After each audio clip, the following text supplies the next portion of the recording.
Agora está aqui com a gente o Dr. Daniel Barros, nosso consultor psiquiatra. A gente vai falar agora da ELA, uma doença pouco conhecida, que é a esclerose lateral amiotrófica. Quem vai apresentar essa doença para a gente, junto com uma menina linda que tem o problema, é a Marina Araújo.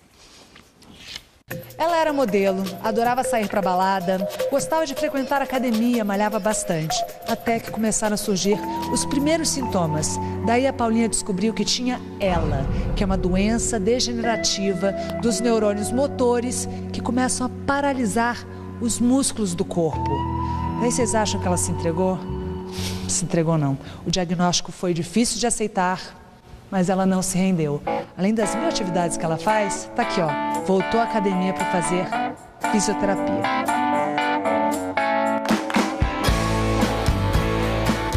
Eu fazia muito esporte, né? Na época, corria todos os dias, pedalava, fazia musculação, era aquelas marombeiras de academia. E eu comecei a sentir uma fraqueza na mão esquerda, que eu pegava peso de um lado e o outro lado não respondia igual.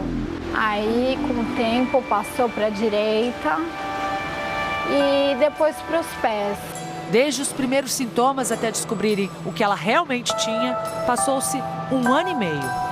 O paciente pode inicialmente ter dificuldade para caminhar, ele pode ter dificuldade de escrever ou de fazer força com a mão, ou pode ter dificuldade de falar ou engolir. Hoje em dia eu não consigo escrever, digitar eu tenho um pouco de dificuldade, cortar uma comida, às vezes me vestir, pôr um sutiã.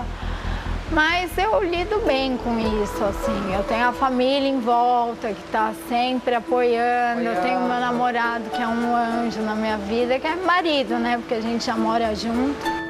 Dar apoio a esses pacientes é fundamental. Foi com esta preocupação que o Instituto Paulo Gontijo foi criado. Vamos esperar o dia a dia, vamos ter o tratamento adequado, vamos chamar os profissionais que podem ajudar a tratá-lo melhor, a fisioterapia, a terapia ocupacional, a psicóloga, a fono. Isso tudo vai fazer com que o paciente viva mais, ele vai se sentir bem cuidado. Um dos cientistas mais consagrados no mundo, o físico e cosmólogo inglês Stephen Hawking, convive com a ELA há cerca de 50 anos. Ele se comunica por um sintetizador de voz conectado a um programa de computador. It has been many decades since I have been out of my wheelchair. A Paulinha tem a doença há 8 anos. Eu não fico pensando lá na frente, entendeu? Eu tento viver o agora.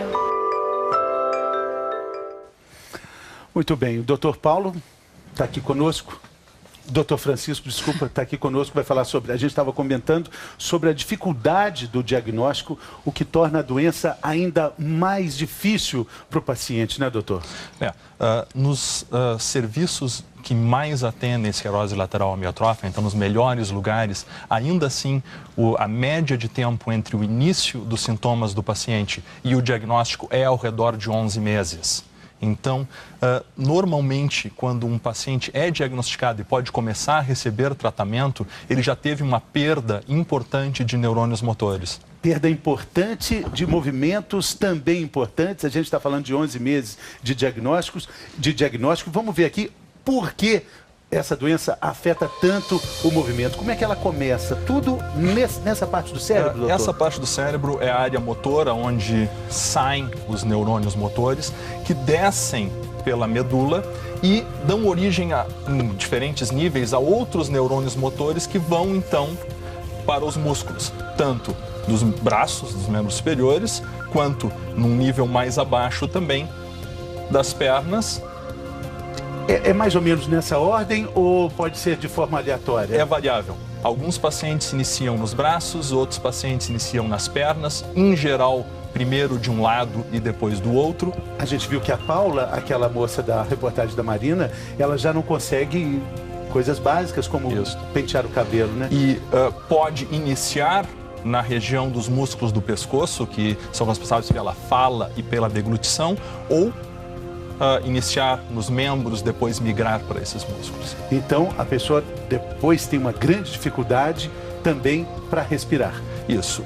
Também os músculos da respiração são envolvidos, né? E, obviamente, as consequências do ponto de vista de saúde para o paciente são muito maiores quando isso acontece. Vamos falar também sobre a dificuldade do diagnóstico. Quando a doença aparece, ela é confundida com uma inflamação, a pessoa procura um ortopedista.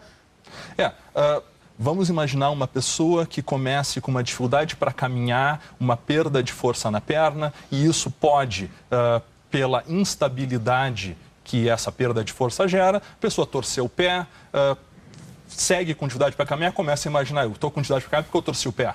Então, o mais usual é procurar alguém que entenda de articulações, entenda de ossos. Pode ser uma artrite. Pode ser uma artrite, pode ser um túnel do carpo, uma compressão de nervo. Então, é usual que o primeiro especialista que uma pessoa procure seja um ortopedista. As estatísticas mostram que nesses 11 meses de média que se leva do início dos sintomas até o diagnóstico, uma pessoa vê 4 médicos. Desses 4 médicos, 2 são ortopedistas. A gente tem pergunta do nosso auditório virtual sobre esse assunto. Vamos ver quem é que faz a pergunta. Ana Maria de Brasília. Minha mãe tinha ela e morreu há 2 anos. Fico preocupada. É uma doença hereditária?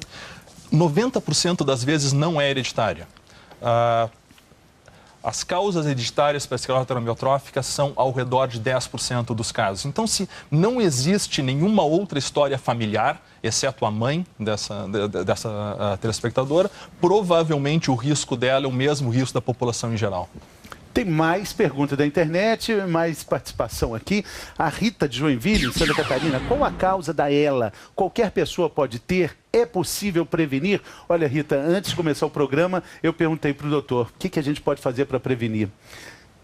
A Rita está querendo saber também. Vamos começar pelo final, né? O que a gente pode fazer para prevenir? Pensando em todas as doenças degenerativas, né? O básico é tentar levar uma vida saudável.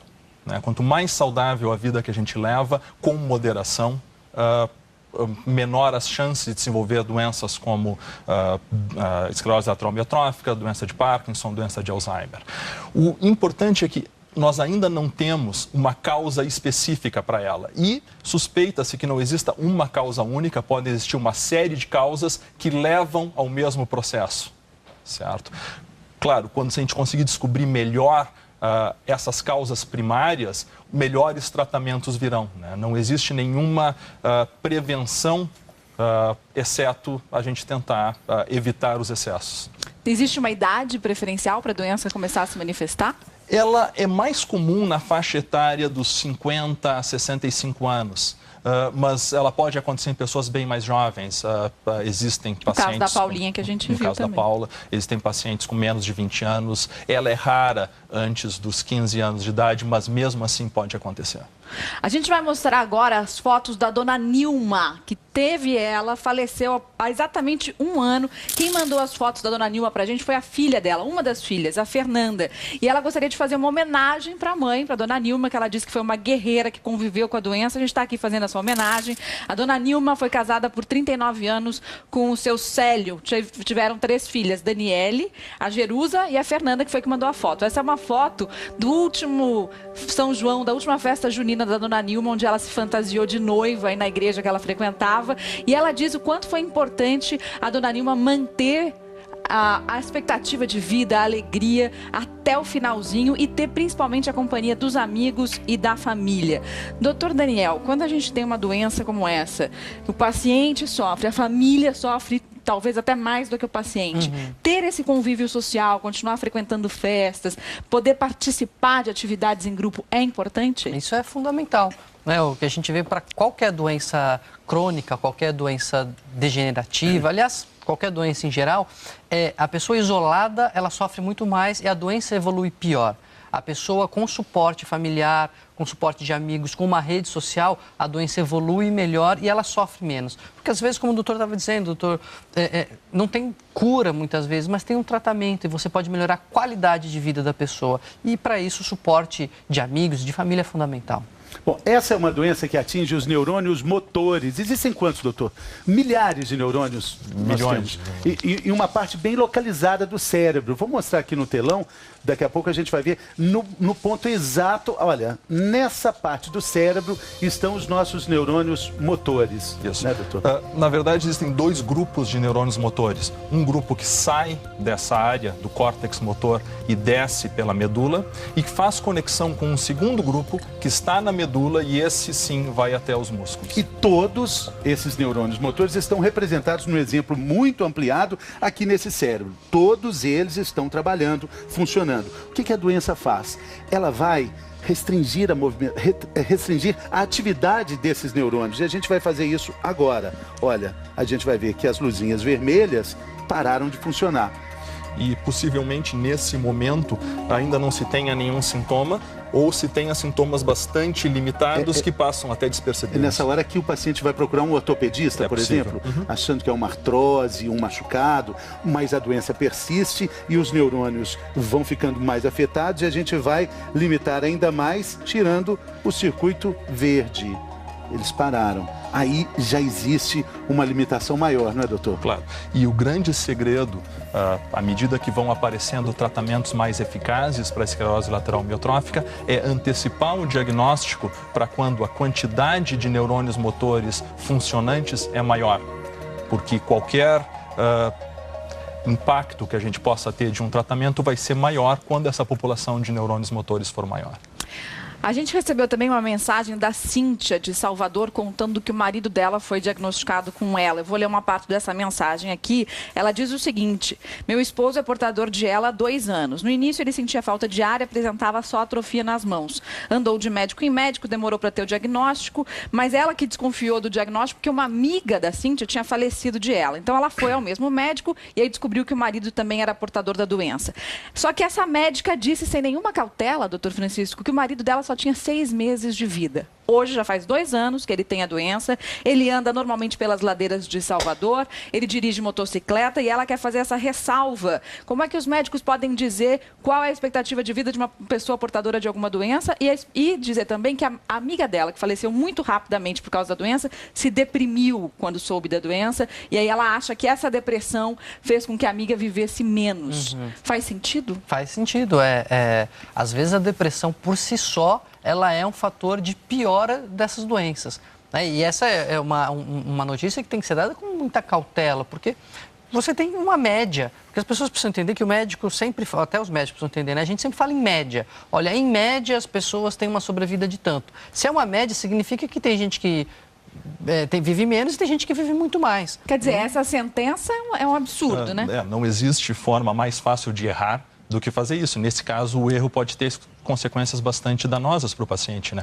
O desvio padrão desta média é muito grande. Né? Existem pacientes que vivem 10 anos, 20 anos ou mais com a doença. Então, dizer para uma pessoa que vai ter uma expectativa de vida de talvez 10 ou 20 anos, que ela tem 6 meses para viver, é um impacto muito negativo.